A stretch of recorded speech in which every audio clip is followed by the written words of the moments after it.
mahal kong Diyos, sang-ayon sa iyong kagandahang loob. Mga kasalanan ko'y iyong awiin, ayon din sa iyong pag-ibig sa akin. Linisin mo sana aking karunungan at patawarin mo ang aking kasalanan. Mga kasalanan ko'y kinikilala, di nalilimutan, laging naaalala. In the name of the Father, and of the Son, and of the Holy Spirit, Amen. the Lord be with you. And with your spirit. To prepare ourselves to celebrate the sacred mysteries, let us first call to mind our sins and ask the Lord for pardon and mercy. I confess to Almighty God And to you, my brothers and sisters, that I have greatly sinned in my thoughts, in my words, in what I have done, in what I have failed to do. Through my fault, through my most grievous fault. Therefore I ask the Blessed Mary, ever Virgin, all the angels and saints, and you, my brothers and sisters, to pray for me to the Lord our God. May Almighty God have mercy on us, forgive us our sins, and bring us all to life everlasting. Amen. Lord, have mercy. Lord, have mercy. Christ, have mercy. Christ, have mercy. Lord, have mercy. Lord, have mercy. Let us bow our heads and let us pray. O God, author of every mercy and of all goodness, who in fasting, prayer, and almsgiving have shown us a remedy for sin, look graciously on this confession of our lowliness, that we who are bowed down by our conscience may always be lifted up by your mercy. Through our Lord Jesus Christ, your Son, who lives and reigns with you in the unity of the Holy Spirit, one God, forever and ever. Amen. On the first reading, the Lord appears to Moses in a burning bush and reveals himself as the God of the patriarchs, the God who is not to be compared with other gods, the God who is faithful and merciful. A reading from the book of Exodus. Moses was tending the flock of his father-in-law, Jethro, the priest of Midian. Leading the flock across the desert, he came to Horeb, the mountain of God. There, an angel of the Lord appeared to Moses in fire, flaming out of a bush. As he looked on, he was surprised to see that the bush, though on fire, was not consumed. So Moses decided, I must go over to look at this remarkable sight and see why the bush is not burned. When the Lord saw him coming over to look at it more closely, God called out to him from the bush, Moses, Moses. He answered, Here I am. God said, Come no nearer. Remove the sandals from your feet, for the place where you stand is holy ground. I am the God of your fathers, he continued, the God of Abraham, the God of Isaac, the God of Jacob. Moses hid his face, for he was afraid to look at God. But the Lord said, I have witnessed the affliction of my people in Egypt, and have heard their cry of complaint against their slave drivers. So I know well what they are suffering. Therefore, I have come down to rescue them from the hands of the Egyptians, and lead them out of that land into a good and spacious land, a land flowing with milk and honey. Moses said to God, "But when I go to Israelites and say to them, 'The God of your fathers has sent me to you,' if they ask me, 'What is his name?' what am I to tell them?" God replied, "I am who am." Then he added, "This is what you shall tell the Israelites: I am sent me to you." God spoke further to Moses, "Thus shall you say to the Israelites, 'The Lord, the God of your fathers, the God of Abraham, the God of Isaac, the God of Jacob, has sent me to you.' This is my name forever. Thus am I to be remembered through all generations." The word of the Lord. Thanks be to God. The Lord is kind and merciful. The Lord is kind and merciful. Bless the Lord, O my soul, and all my beings. Bless his holy name. Bless the Lord, O my soul, and forget not all his benefits. The Lord is kind and merciful. He pardons all your iniquities. He heals all your ills. He redeems your life from destruction. He crowns you with kindness and compassion. The Lord is kind and merciful. The Lord secures justice and the rights of all the oppressed. He has made known his way to Moses and his deeds to the children of Israel. The Lord is kind and merciful. Merciful and gracious is the Lord, slow to anger and abounding in kindness. For as the heavens are high above the earth, so surpassing is his kindness toward those who fear him. The Lord is kind and merciful. On the second reading, Paul, who always focused on the rise in Christ, finds prefigurations in the signs and events of God's deliverance of Israel. The tragic things that happened to Israel should warn Christians that God's interventions on their behalf must not remain fruitless. A reading from the first letter of St. Paul to the Corinthians. I do not want you to be unaware, brothers and sisters, that our ancestors were all under the cloud and all passed through the sea. And all of them were baptized into Moses in the cloud and in the sea. All ate the same spiritual food, and all drank the same spiritual drink, for they drank from a spiritual rock that followed them, and the rock was the Christ. Yet God was not pleased with most of them, for they were struck down in the desert. These things happened as examples for us, so that we might not desire evil things as they did.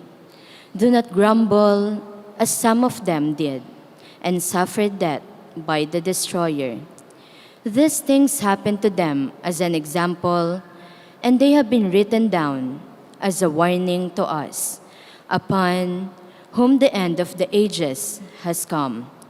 Therefore, whoever thinks he is standing secure should take care not to fall. The word of the Lord. Thanks be to God.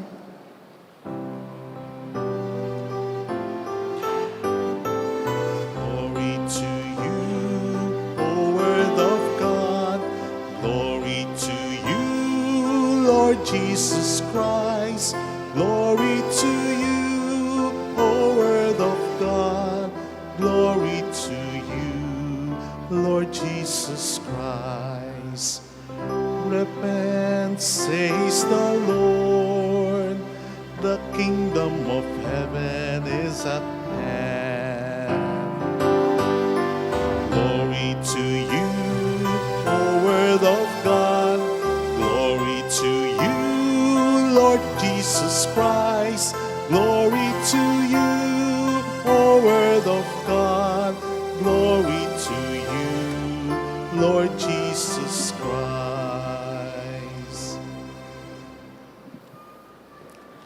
The Lord be with you. And with your spirit. A reading from the Holy Gospel according to St. Luke. Glory to you, O Lord. Some people told Jesus about the Galileans whose blood Pilate had mingled with the blood of their sacrifices. Jesus said to them in reply, "Do you think that because these Galileans suffered in this way, they were greater sinners than all other Galileans? By no means. But I tell you, if you do not repent, you will all perish as they did. Or those 18 people who were killed when the tower of Siloam fell on them, do you think they were more guilty than everyone else who lived in Jerusalem? By no means. But I tell you, if you do not repent, you will all perish as they did." And he told them this parable. There once was a person who had a fig tree planted in his orchard. And when he came in search of fruit on it, but found none, he said to the gardener, "For 3 years now I have come in search of fruit on this fig tree, but have found none. So cut it down. Why should it exhaust the soil?" He said to him in reply, "Sir, leave it for this year also, and I shall cultivate the ground around it and fertilize it. It may bear fruit in the future. If not, you can cut it down." Sisters and brothers, the Gospel of the Lord. Praise to you, Lord Jesus Christ.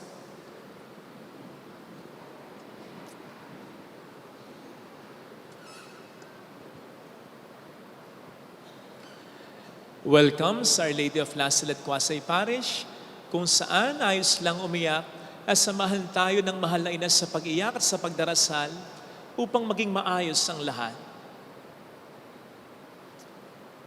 Ano po ang nagiging reaksyon ninyo kapag nakakakita kayo ng ganito? Warning! Babala! Di po ba? Napapaisip tayo, napapalingon tayo sa paligid natin, napag-iingat agad tayo, napapahinto tayo, o kaya napapabagal tayo kung naglalakad, tumatakbo o nagdadrive man tayo. Kasi alam natin kung anong ibig sabihin ng warning. Alam natin kung anong ibig sabihin ng babala. Pinsan ni Babalu. Joke. But seriously, ang babala o warning ay talagang po pwedeng maging pinsan ni aksidente, ni problema, ni sakuna kung hindi natin susundan o pakikinggan. Ilan ang barko ang lumubog dahil pinaglayag pa rin sa kabila ng babala ng malalakas ang alon sa dagat. Ilan ng eroplano ang bumagsak dahil pinalipad pa rin sa kabila ng babala ng masungit ang panahon. Ilan ng sasakyan ang naaksidente, nabangga, nagsemplang dahil hindi nagminor sa daan kung saan may babala. Accident prone.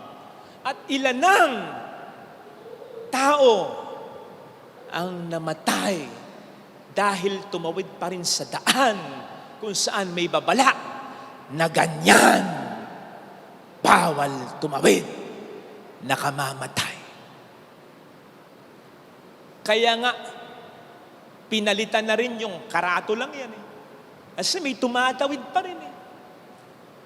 At ang pinalit, ganyan, bawal tumawid, may namatay na dito. Para matakot na yung tao. Kaya lang may tumatawid pa rin. Kaya, pinalitan na rin yan. Baka akala nyo. Yan ang pinalit bawal tumawid. Sige, mamatay ka na sana. Daming makulit eh. Daming tigas ng ulo. Sinabi ko po ito as by way of intro, kasi narinig natin sa Ebanghelyo, ang warning o babala ni Kristo. Kapag hindi nyo pinagsisihan at tinaligdan ang inyong mga kasalanan, mapapahamak din kayo. 2 beses po itong sinabi, ha? Ibig sabihin, seryoso sa dito. At tiyak ang magiging resulta ng hindi natin pagsunod sa warning na yan. Ano? Tiyak na kapahamakan. You see, bakit sa kabila ng maraming mga warnings, kung saan-saan, marami pa rin ang pasaway, marami pa rin ang hindi sumusunod? Kasi, hindi naman lahat ng mga warnings nagre-resulta sa aksidente, sa problema, sa sakuna, kapag hindi mo sinunod o pinakinggan. O di ba? Hindi naman lahat ng barkong pinaglayag pa rin sa kabila ng babalang malakas ang alon sa dagat ang lumubog. Hindi naman lahat ng eroplanong pinalipad pa rin sa kabila ng babala nang masungit ang panahon ang bumagsak. Hindi naman lahat ng sasakyang mabilis pa rin kahit sa daan na may nakalagay na accident prone ang sumemplang. Hindi naman lahat ng mga taong tumatawid kahit sa may tawirang, may karatulang, bawal ang tumawid na kamamatay, ang nasasaktan o namamatay. Kaya, marami pa rin matigas ang ulo. Marami pa rin sumusuway. Kasi nga, hindi naman garantiya na kapag hindi ko sununod, hindi ko pinakinggan, makararanas ako ng problema. Ayun tayo eh.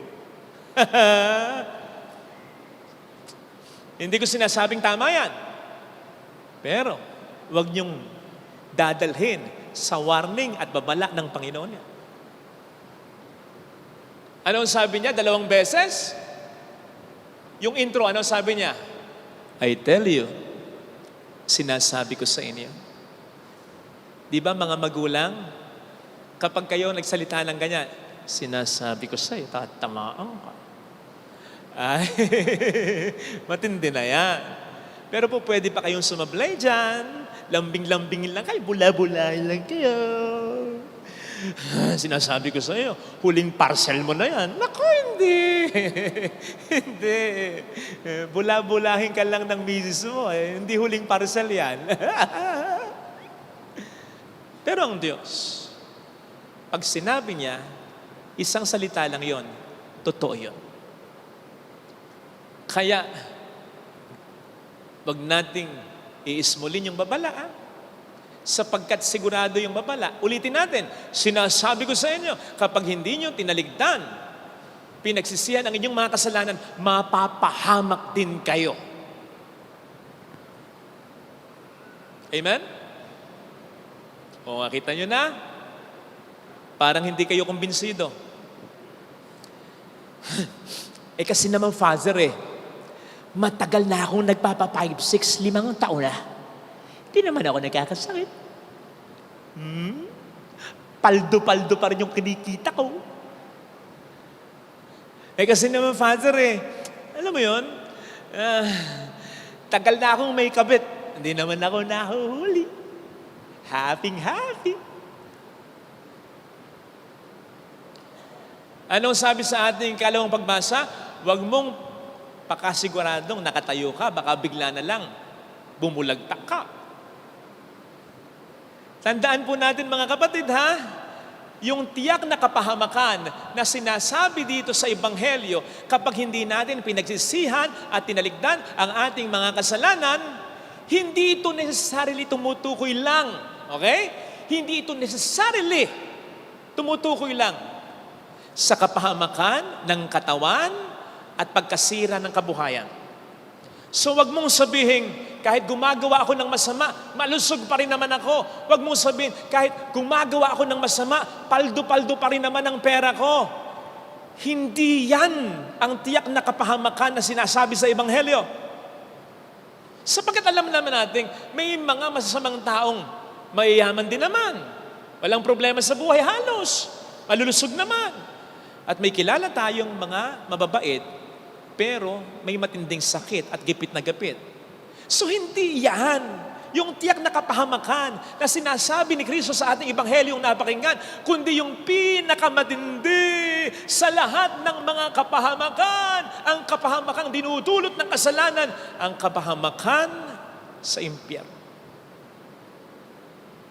Ang kapahamakan sa impyerno.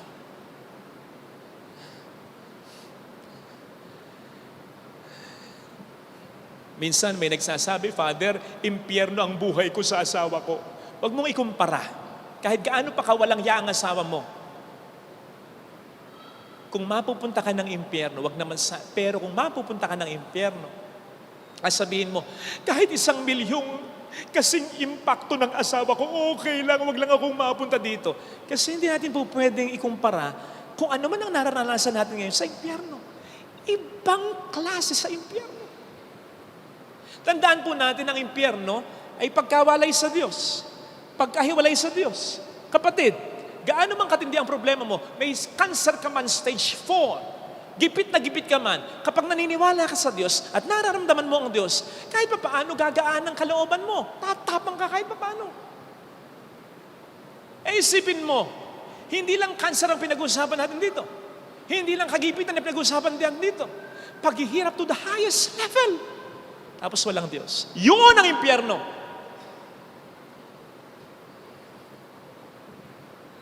Anong sinasabi ng ating Panginoon mismo? Anong mapapala ng tao? Makakamtan man niya ang buong mundo kung ang kapalit naman nito ay ang kanyang kaluluwa sa impyerno. Paraphrasing is that? Ano ngayon kung ikaw ang pinakamayaman sa mundong ito? Ano ngayon kung hindi ka nagkaroon ng sakit sa mundong ito? Anong silbi ng lahat ng iyan kung mapupunta ka sa impyerno? Pinagdidiinan ko ang impyerno kasi marami sa atin ang naniniwala sa langit pero hindi naniniwala sa impyerno. Baka sabihin ko po sa inyo, ay maniwala kayo. Mas hamak na mas maraming turo si Kristo. Hindi tungkol sa langit, hindi tungkol sa impyerno. At kung maniniwala tayong may langit, walang dahilan para hindi tayo maniwala sa impyerno. Kung hindi tayo maniniwala sa impyerno, nagpapakasiguro tayo. Oy. Huwag kang pakasiguro. Bakit? Dahil feeling mabuti ka? Bakit? Dahil pakiramdam mo okay ka naman? Anong sabi ng ating Panginoon mismo? Sa Matthew 10 or Mark 10:18, walang mabuti kundi ang Diyos lang. Ano sinasabi ni St. Paul? All of us have sinned and have fallen short of the glory of God. Anong sinasabi pa rin ng banal na kasulatan? Sino mga nag-aakala na wala siyang kasalanan? Sinungaling yan. Wala siya sa katotohanan. Ang katotohanan, lahat tayo makasalanan. And the wages of sin is death. Ang kabayaran ng kasalanan ay kamatayan. Kaya kung hindi dahil sa ginawa para sa atin ni Jesus, nung mga unang mga mahal na araw, wala na tayo ngayon, sa totoo lang. Hindi tayo nagkikita-kita ngayon kung sa totoo lang. Baka akala ninyo, tayo mismo, ikaw, ako, tayo mismo, yung sinasabi sa Ebanghelyo, napuputulin na. Ang sabi lang ng hardinero, wag muna. Sino yung hardinero? Si Kristo. Ano ang sabi ni St. John? St. John the Baptist, bago umentra si Kristo, ano ang sabi niya? Sa Lucas 3:9, tayong lahat ay parang mga punong kahoy na may nakaamban ng palakol. Puputulin ang ating ugat, itatapon na tayo sa apoy. Kung hindi dahil nakiusap sa atin, para sa atin si Kristo. Hey, that should sink in sa isip at sa puso natin. Para ma-appreciate natin ang lahat ng meron tayo bilang mga blessings. Hindi dahil mabuti tayo, hindi pa tayo gumagawa ng mabuti, mahal na tayo ng Diyos, niligtas na tayo ng Diyos. We don't deserve all this, for if not for the mercy of God, wala na tayong lahat. Kaya nga, God's mercy and God's grace go hand in hand. Mercy is about God not giving us the punishment we deserve. Grace is about God giving us the blessings we don't deserve. Let that sink in. Ang awa ng Diyos ay tungkol sa kaparusahan na para sa atin, na inangkin ni Jesus, hindi niya ibinibigay sa atin. Nakaambas sa atin, pinipigilan ng Panginoon natin. Ang grasya ng Diyos ay tungkol sa mga pagpapala ng Diyos na hindi natin deserve. Kasi dapat wala na tayo dito eh.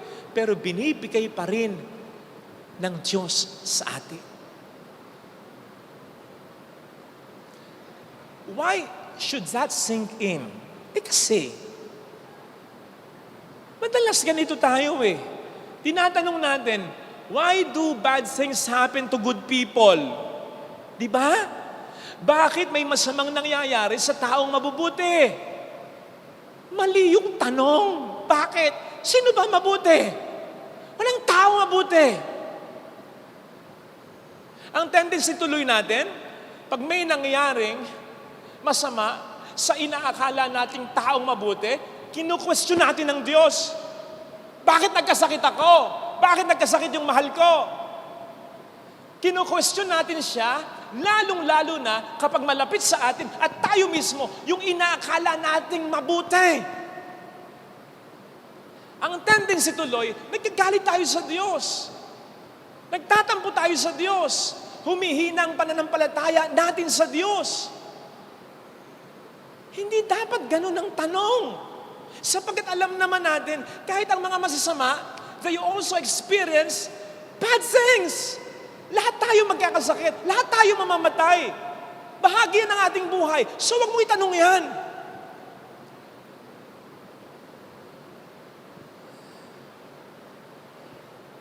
Sa totoo lang, kahit hindi pakinggan ng Diyos, isa man sa ating panalangin buong buhay natin, wala tayong karapatang magtampo. Bakit? Kasi yung sinagip niya tayo sa kasalanan natin, blessing na iyon ang pinakamatinding blessing.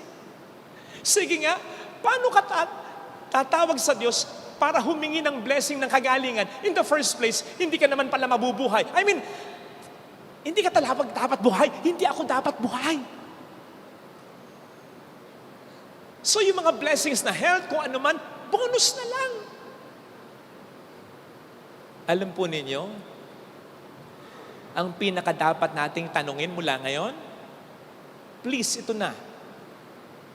Why do good things happen to bad people?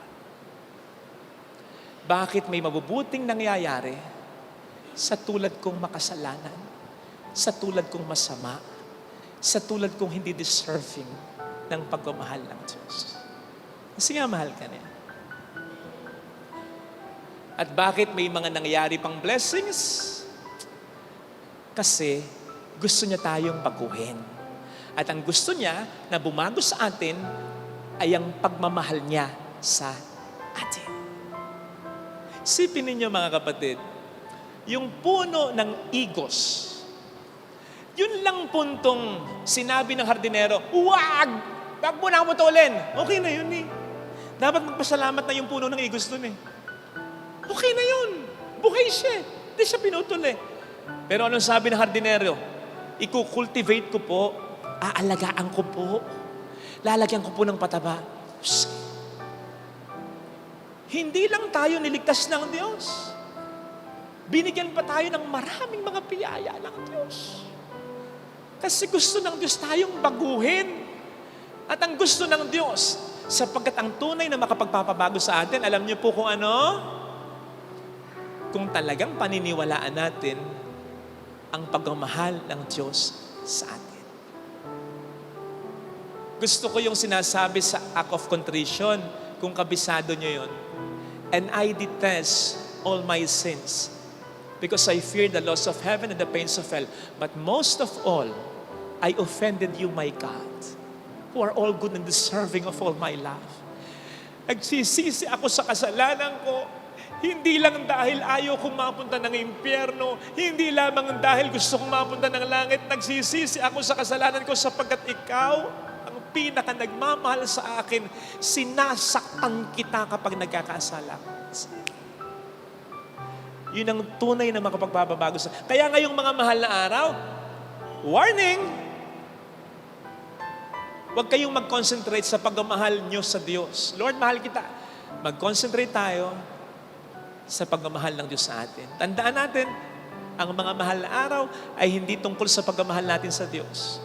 Ang mga mahal na araw ay tungkol sa pagmamahal sa atin ng Diyos. Bakit hindi ka magbago? Kasi hindi mo na-appreciate ang pagmamahal sa iyo ng asawa mo. Bakit hindi ka magbago? Bakit pasaway ka pa rin? Kasi hindi mo ma-appreciate yung pagmamahal ng mga magulang mo sa iyo. Hindi mo alam ang kanila, hindi mo nakita ang kanilang mga sakripisyo. Hindi mo pinapahalagahan ang mga ito. Sapagkat kung mapapahalagahan mo, kusa kang magbabago. Sana makita natin ito. Pagmamahal sa atin ng Diyos, pagmamahal sa atin ng ating kapwa-tao. Lalong-lalo na silang mga nagpatawad na sa atin at minahal pa rin tayo. Pwede namang patawarin na lang tayo, di ba? Pero yung pinatawad ka, minahal ka pa rin, iba yun. Pagmamahal yun. At dapat mong pahalagaan yun. Kasi hindi laging ganun. Tingnan ninyo, kahit ang Diyos, mahal tayo ng Diyos. Pero darating yung punto, kung ayaw mo sa pagmamahal ko, wala akong magagawa. Darating yung pagkakataong gano'n. Hindi darating yung pagkakataong nasa impyerno na tayo at sasabihin ng Diyos, sige, tara na. Hindi na. Hindi darating yan. So may hangganan pa rin yun. Kung ang Diyos gano'n, gano'n din ang asawa mo. Ganon din ang magulang mo. Ganon din ang taong tunay na nagmamahal sa iyo na sa kabila ng lahat ay pinatawad ka at minamahal ka pa rin ito. Huwag mong abusuhin. Kasi baka mapagod yan. Baka mamatay ang pagmamahal niya. Ito sana ang huwag nating masayang. Amen. Lagay natin ang ating kanang kamay sa tapat ng ating puso.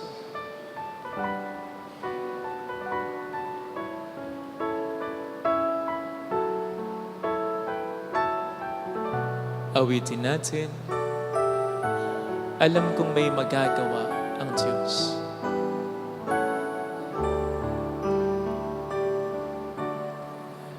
Alam kong may magagawa, makapangyarihan siya. Alam kong may magagawa ang Diyos. Alam kong may magagawa Walang imposible sa Kanya. ang Diyos.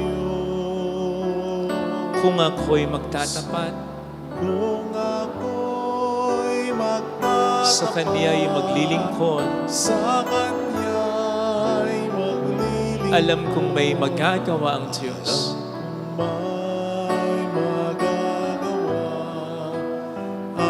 ang Diyos. Alam kong diringgin ng Diyos ang samo ko Alam kong di sapagkat mahal niya ako. ng Diyos ang samo ko.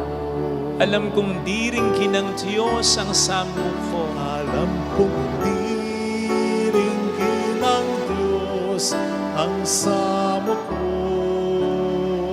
Kung ako'y magtatapat, Kung ako'y magtatapat sa Kanya'y maglilingkod, sa Kanya'y maglilingkod, alam kong diringgin ng Diyos ang samo ko.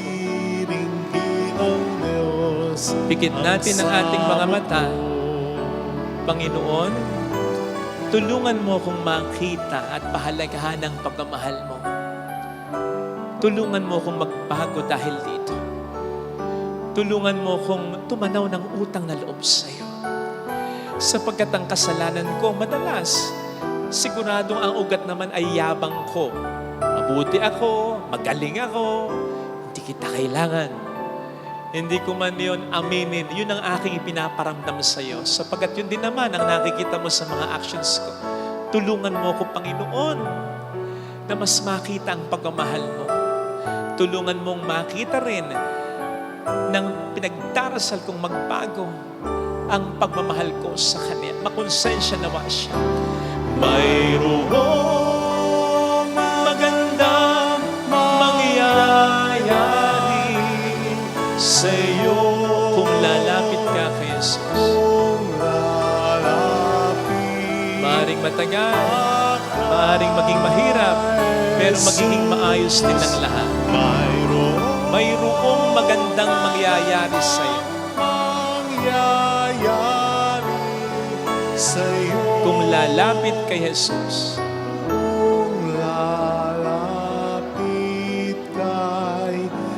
Glory to the Father, and to the Son, and to the Holy Spirit. As it was in the beginning, is now, and ever shall be, world without end. Amen.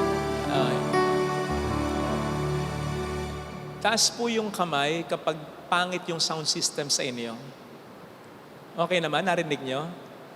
Ayan, mahina, di ba? Mahina dito. Sabi na nga ba? Diyan mahina po. Okay naman. Diyan mahina. Okay? Okay po dyan. Kasi parang I feel something is wrong. Sige po. Sorry. Manood ka na lang uli ng live bukas. Okay?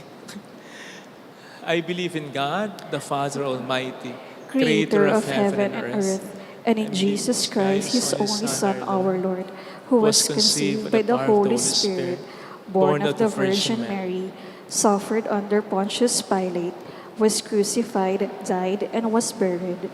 He descended into hell. On the third day, He rose again from the dead. He ascended into heaven and seated at the right hand of God, the Father Almighty. From there, He will come to judge the living and the dead. I believe in the Holy Spirit, the Holy Catholic Church, the communion of saints, the forgiveness of sins, the resurrection of the body, and life everlasting. Amen. God, our Father, who is patient and aware of our weaknesses and miseries, help us bear the good fruits of conversion and renewal. Let us turn to Him and pray. Lord of strength, hear your people. Lord of strength, hear your people. May the Church always work for reforms within herself, aware that she is a community of people always in need of repentance. We pray. Lord of strength, hear your people. Instead of looking upon the miseries of others as punishments of God, may we open our hearts and hands to them, ready to share with them what we have. We pray. Lord of strength, hear your people. May the Holy Spirit stir in those who will be baptized the fruits of repentance, justice, and love. We pray. Lord of strength, hear your people.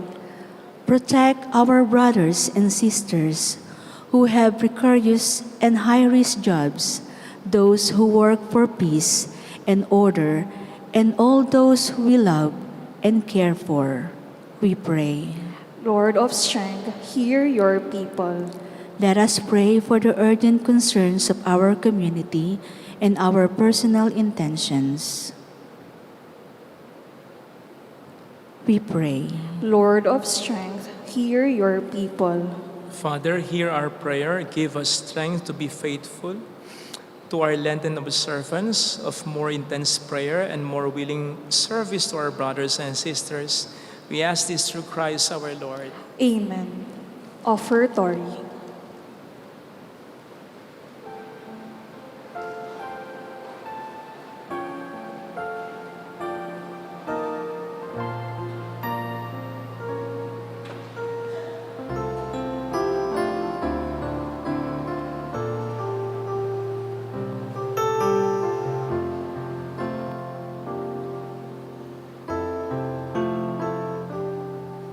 Sa'yo, Ama,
sa'yo, Ama, aming handog ang tinapay at alak na ito, handog ng iyong bayan, sumasamo, humihingi ng patawad mo.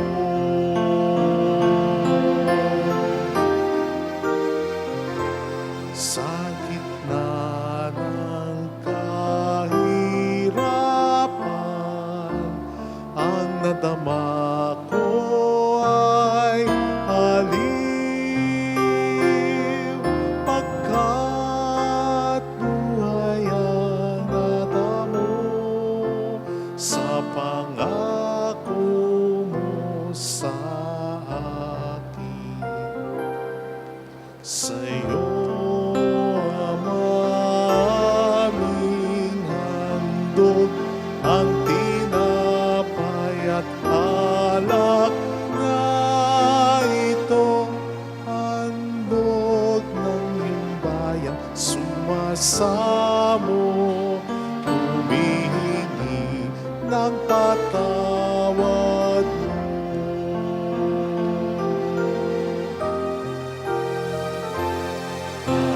Ngalan mo nasa isip, kumagat na ang dilim.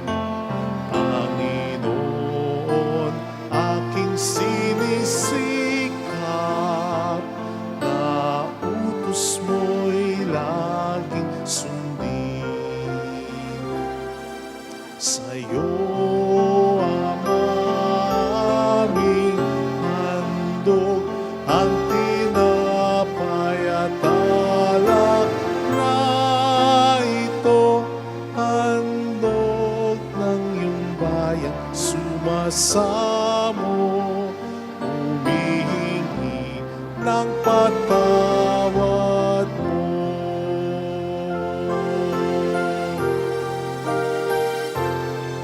Sa pagsunod sa utos mo, nalulugod akong labis, di masukat ang galak ko, pagkat aking iniibig. Sa'yo, Ama, aming handog ang tinapay at alak na ito, handog ng iyong bayan, sumasamo, humihingi ng patawad mo. Sa'yo, Ama, aming handog ang tinapay at alak na ito, handog ng iyong bayan, sumasamo, humihingi ng patawad mo.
yan ay tanggapin mo.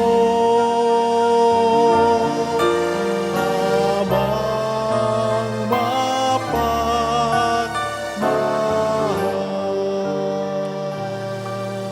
Pray, sisters and brothers, that our sacrifice may become acceptable to God, the loving Father.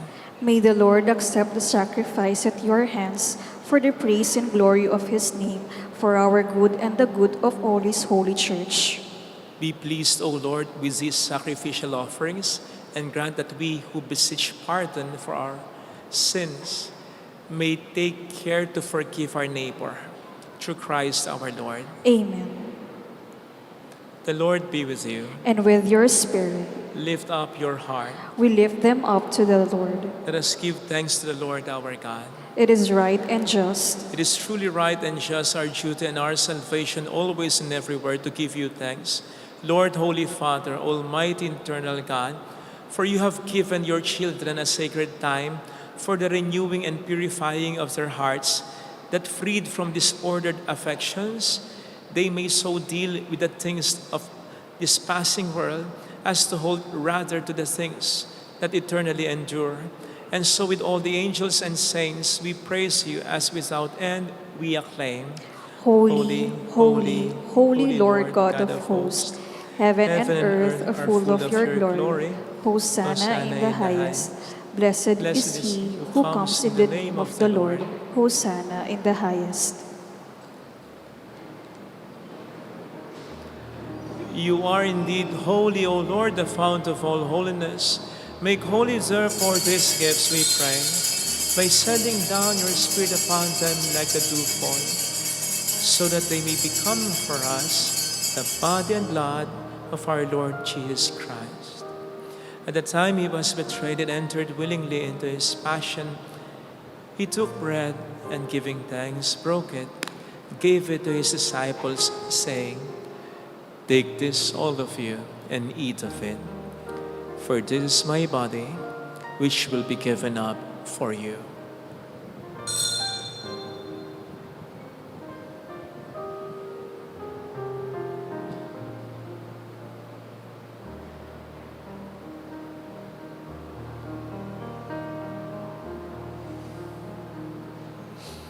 In a similar way, when supper was ended, he took the chalice and once more giving thanks, gave it to his disciples, saying, "Take this, all of you, and drink from it. For this is the chalice of my blood, the blood of the new and eternal covenant, which will be poured out for you and for many, for the forgiveness of sins. Do this in memory of me."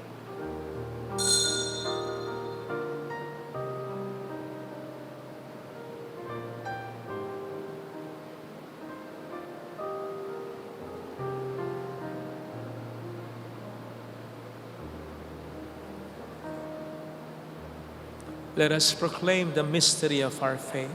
When we eat this bread and drink this cup, we proclaim your death, O Lord, until you come again. Therefore, as we celebrate the memorial of his death and resurrection, we offer you, Lord, the bread of life and the chalice of salvation, giving thanks that you have held us worthy to be in your presence and minister to you. Humbly we pray that, partaking of the body and blood of Jesus, we may be gathered into one by the Holy Spirit. Remember, Lord, your church is spread throughout the world, and bring her to the fullness of charity, together with Francis our Pope and Dennis our Bishop and all the clergy. Remember also our brothers and sisters who have fallen asleep in the hope of the resurrection, especially those for whom we will now pray. Let us bow our heads as we pray for our departed loved ones and relatives. Kindly include Choice, Rodolfo, Alan, Oreo Escar, Diongas, Maria Jose, Suelito Erickson, Joselito, Zeni, Amang, Loleng, Nene, and all who have died, Rocky, and all who have died in your mercy. Welcome them into the light of your face. Have mercy on us all. We pray that with the Blessed Virgin Mary, Our Lady of Lazaret, Mother of God, Saint Joseph, her most chaste spouse, with all the blessed apostles and saints who have pleased you throughout the ages, we may merit to become co-heirs to eternal life and may praise and glorify you through your Son, Jesus Christ.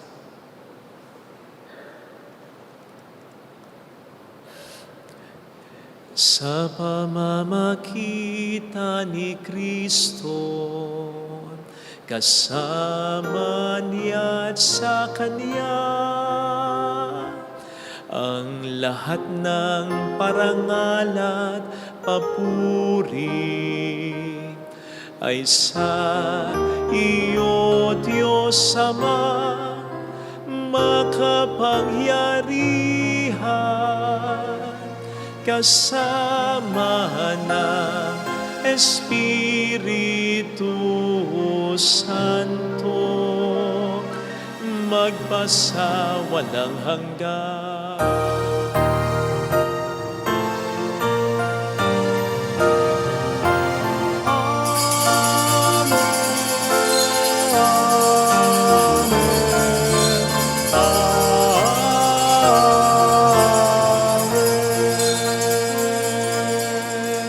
Jesus taught us to call God our Father, and so we have the courage to say,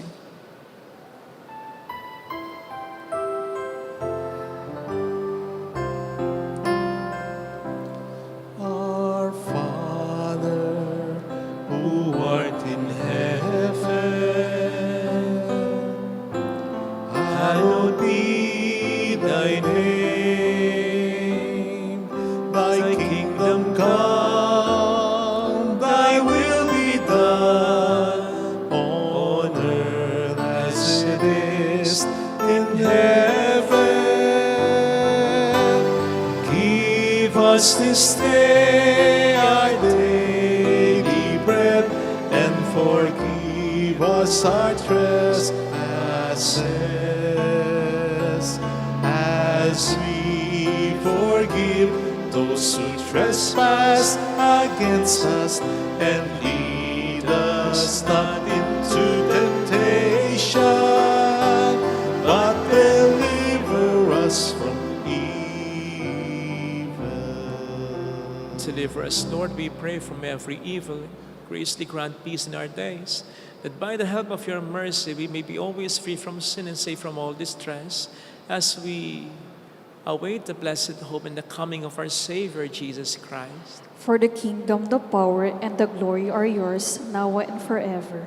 Lord Jesus Christ, who said to your apostles, "Peace I leave you, my peace I give you," look not on our sins, but on the faith of your church, and graciously grant her peace and unity in accordance with your will, who live and reign forever and ever. Amen. The peace of Jesus be with you always. And with your spirit. Let us offer one another the sign of God's peace. Kapayapaan po.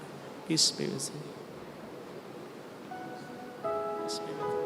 Peace be with you.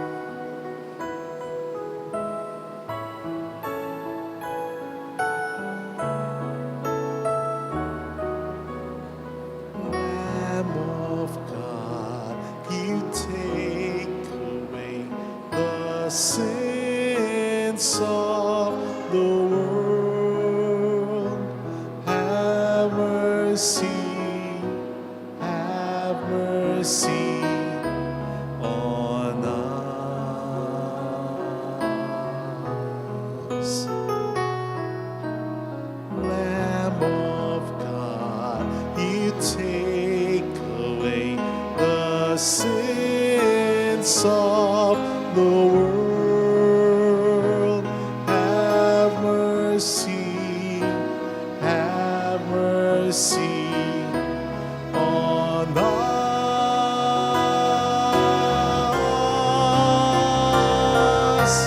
Lamb of God, you take away the sins of the world. Grant us peace. Grant us peace. Behold, Jesus, the Lamb of God who takes away the sins of the world. Happy are those invited to receive him. Lord, I am not worthy that you should enter under my roof, but only say the word, and my soul shall be healed.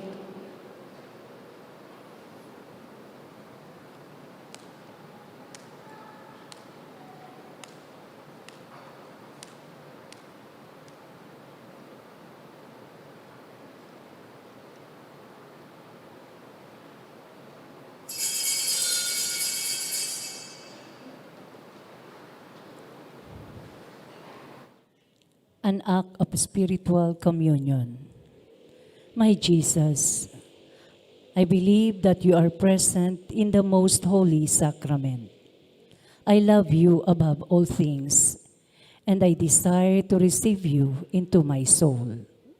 Since I cannot at this moment receive you sacramentally, come at least spiritually into my heart.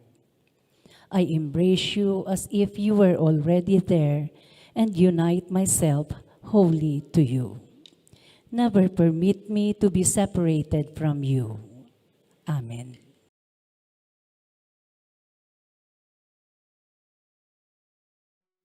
Sala kalooban, tumatangis, dulot ng sakit at hapis, kay daming katanungan,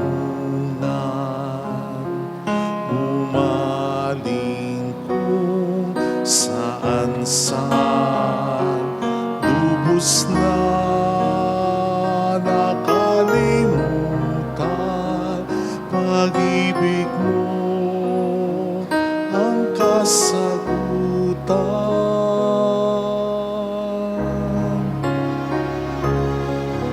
Diyos ko, Diyos ko, ang buhay ko ay laan sa'yo.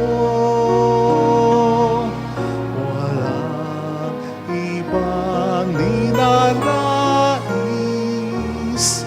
maliban sa pag-ibig mo. Diyos ko, Diyos ko, gawin mong muli ako sa'yo. Muling ipaubaya ang sarili sa iyong pagkalinga.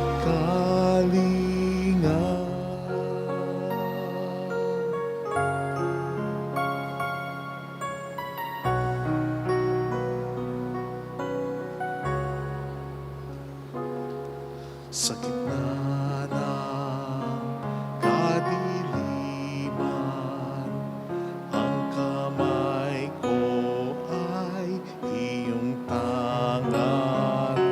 Sa daan ng kaguluhan, tanging ikaw ang takbuhan.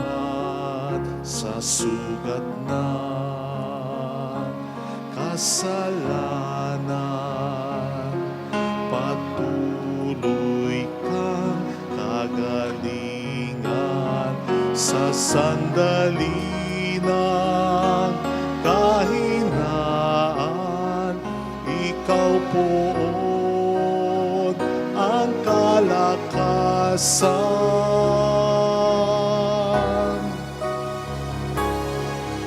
Diyos ko, Diyos ko, ang buhay ko ay laan sa'yo. Walang ibang ninanais maliban sa pag-ibig mo. Diyos ko, Diyos ko, gawin mong muli ako sa'yo.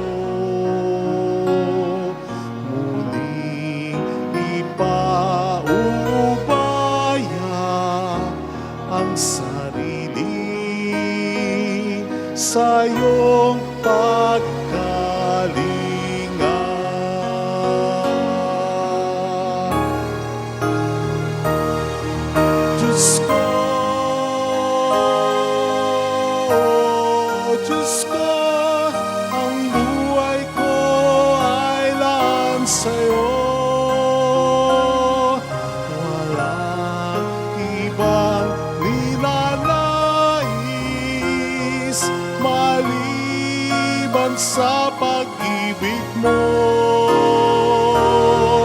Diyos ko.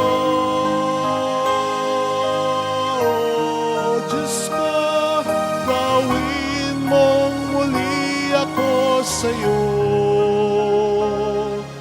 Muling ipaubaya ang sarili sa iyong pagkalinga.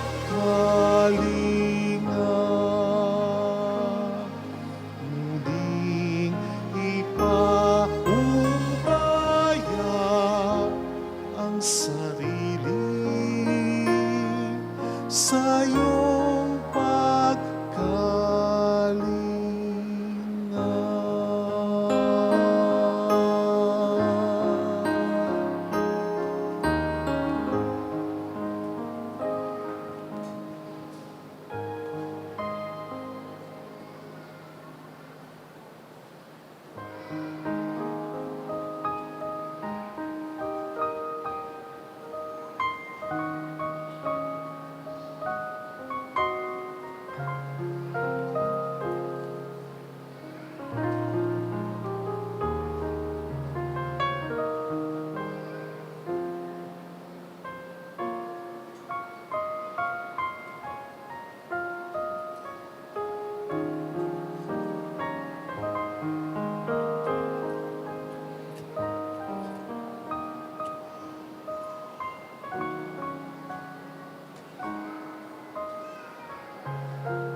Let us pray.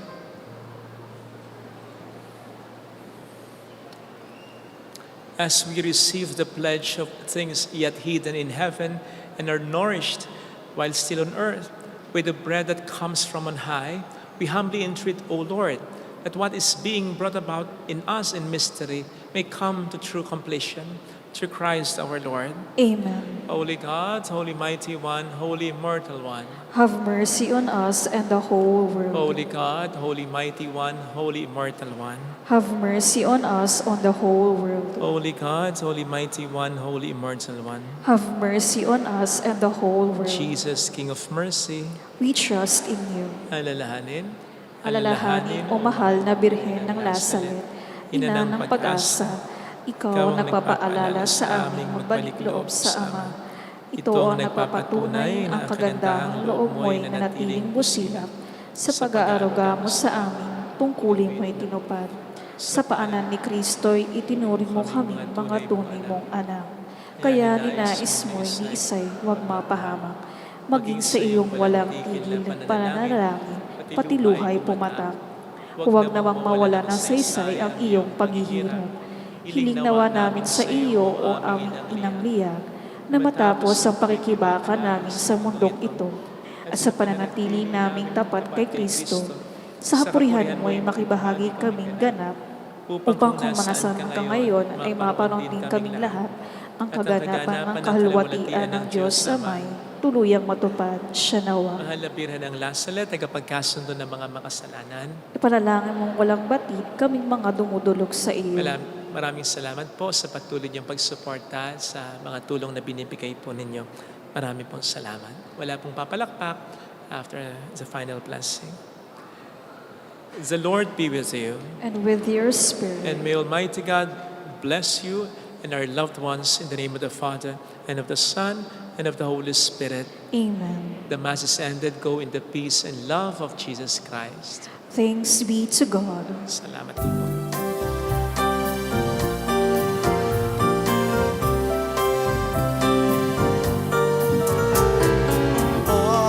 Aming iniaalay ang pag-ibig na walang kapantay. O kay sarap mabuhay kung may nagmamahal, pagmamahal na tunay at laging naisan. Ang birhen mong umibig ay walang sintamis, pagsintang sa kalinis, sa'yo hanggang langit. O Birhen, Birheng mahal, sa awit at sa dasal, amin iniaalay ang pag-ibig na walang